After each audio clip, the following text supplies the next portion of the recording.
Hey guys, Kyle here from Kolpin Training, and today we're going to be talking P.E.Ds. Here we go.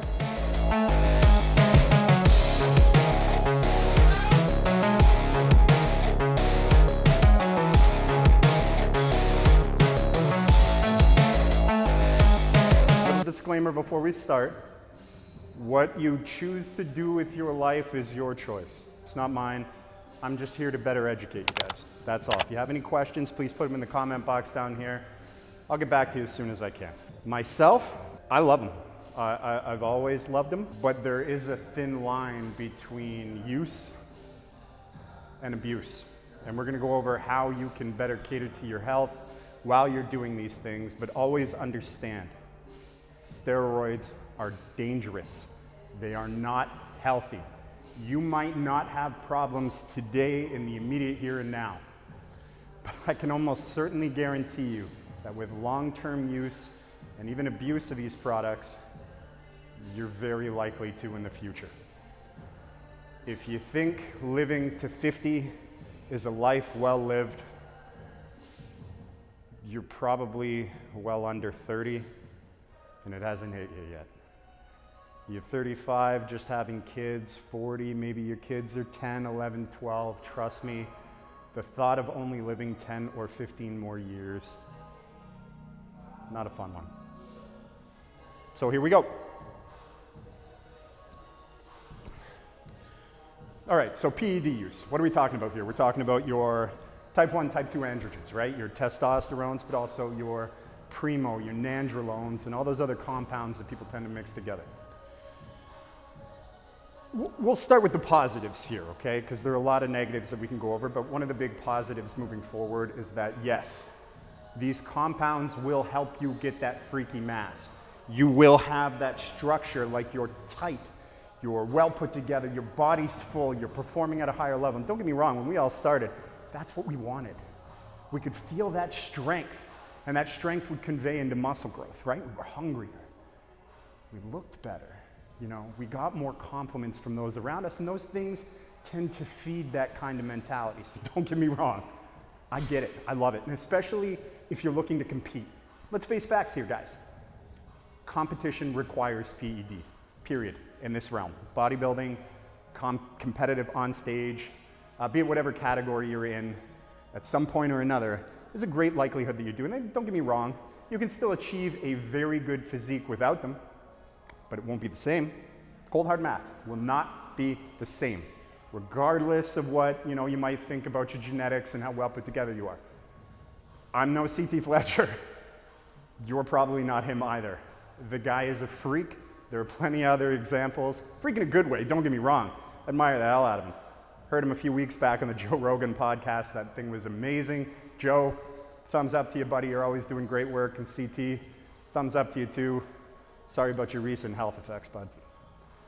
So, moving forward, it's important to understand that there is a difference between pharmaceutical grade and non-pharmaceutical grade. So if you're there and you're using testosterone, I always recommend that you get yourself a doctor, and not a GP either. General physicians tend to have a general, broad-spaced knowledge about this and that and this and that and this and that and this and that. You get where I'm going here? They don't really have a specialty. Look, no shot to you guys, but when it comes to my hormones, I'm definitely looking for a endocrinologist. Okay, we want those kind of doctors because they have a lot of experience with people, their hormones, their blood work. Look, I get it. It costs money to go see these guys, especially in Canada. Even though we have a system that's designed to pay for it, we're still paying a little bit of extra money. But at the end of the day, my question for you is, what is your health to you, and what would that cost? And when you're sitting there looking down the barrel of a gun at a 2-valve failure kind of heart attack, I'm sure money won't matter. So put forth that extra 150, 200 bucks now, get that blood work done, okay? What do you need to test for? Hemoglobin, hemocrit, certain enzymes within the kidneys, your liver, just generally how your body is functioning, right? And you want to get those tests done very regularly. I also implore you to take off periods.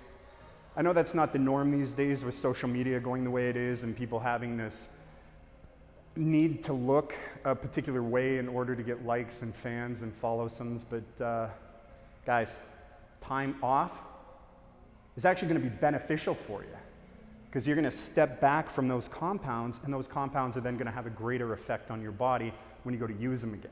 Okay, so please, time off renders greater results, just like rest renders bigger, thicker, fuller muscle tissue, right? We don't get that breaking muscle down, we get it at rest. Well, same thing kind of works there in theory with PEDs. The other thing you want to know is that certain PED compounds work great in combination with other PED compounds. I mean, you're not going to sit there and start ripping nandrolone in your off season, but combo it with, say, very mild doses of Anavar, right? Most people just don't do that. I would.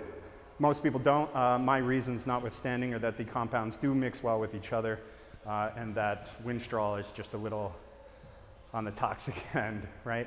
And you want to take that into account when you're picking your PEDs too. Like, a lot of people tell me Tren is the be-all, end-all, but my answer to them is always, show me the facts, okay? And I haven't had anyone yet to really show me anything that shows extreme renal toxicity with Tren alone, especially when it's used in very small doses, which we're learning now, even at minor doses, has the same effect on protein as bigger doses and other compounds. So what do I mean by that? I mean half a cc of Tren and half a cc of DEC, well, they have the same effect on how we use protein and protein wasting in the body.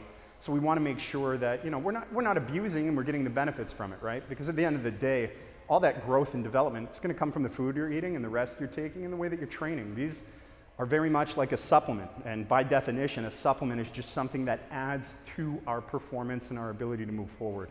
They are not a staple. I repeat, not a staple, okay? The other things are staples. Now, that being said, if you're on the Olympia stage, do they become a staple? Sure. But you know, when you're in your regular routine amateur competition, or you're just the bro or the gal at the gym showing off their gains, be smart about it, man. Don't cost yourself your life over a few weeks of looking a little fuller, okay?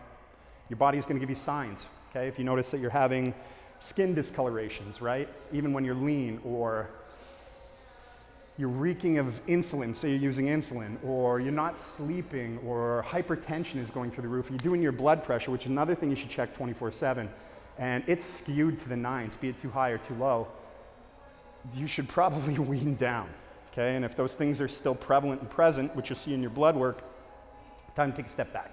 Always step back, right? 2 steps forward, 1 step back is still a step forward. But 3 steps forward, 10 steps back is 7 steps back. So just consider the math there when you're doing those things, right?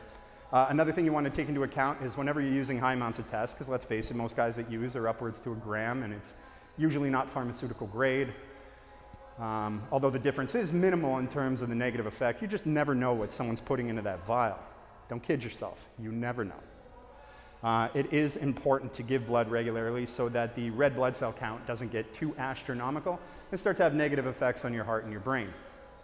Another big negative that goes hand in hand is that your cells, your human cells, are mutated and altered by anything we enter into our system, right? So we're going to sit here and we're going to touch base on something I know is probably close to a lot of people's heart here, and that's vaccinations, right? Do I do it? Do I not? What are the side effects? Are there side effects? What about 5 years, 10 years down the road? And don't get me wrong, again, just like PEDs, personal choice, man. You want to do it, do it. You don't want to do it, don't do it. You have adverse effects, you know, all of those things, right? The one thing I would have a problem with that is if you go running your mouth to other people who have made their decisions. Their decisions are their own, your decisions are your own. Shut your mouth.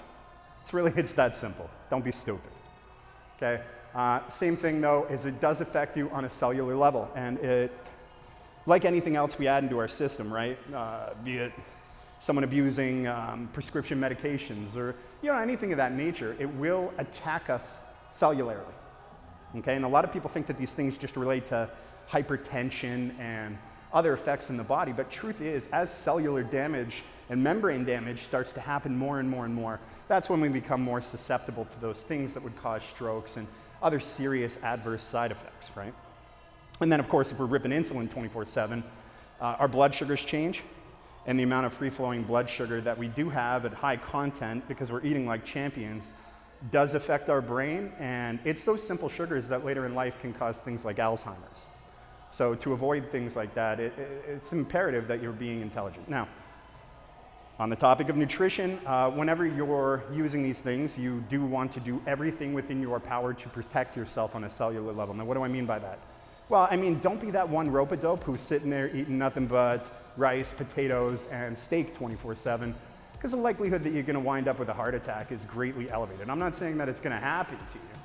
You know, not today, maybe not tomorrow kind of deal, but you do put that risk higher. And again, you might not feel it today, but those impacts do resonate into the future, and it's important to take account of that. So making sure that you're having a diet that's rich in fruits and vegetables and antioxidants so that it can protect the cell and protect your body are a vital component to your health and well-being. And that, of course, range true about the time that you're off as well, because your digestive health is vital and is also incredibly important. We will have future videos on that and how the microbes work together, and digestive health affects brain health, which in turn creates a better environment for the mitochondria to heal the muscle tissue when we sleep. But further video later date, right? So the be-all end-all here with PEDs is you want to be as intelligent as possible. You want to choose the compounds that react well with one another.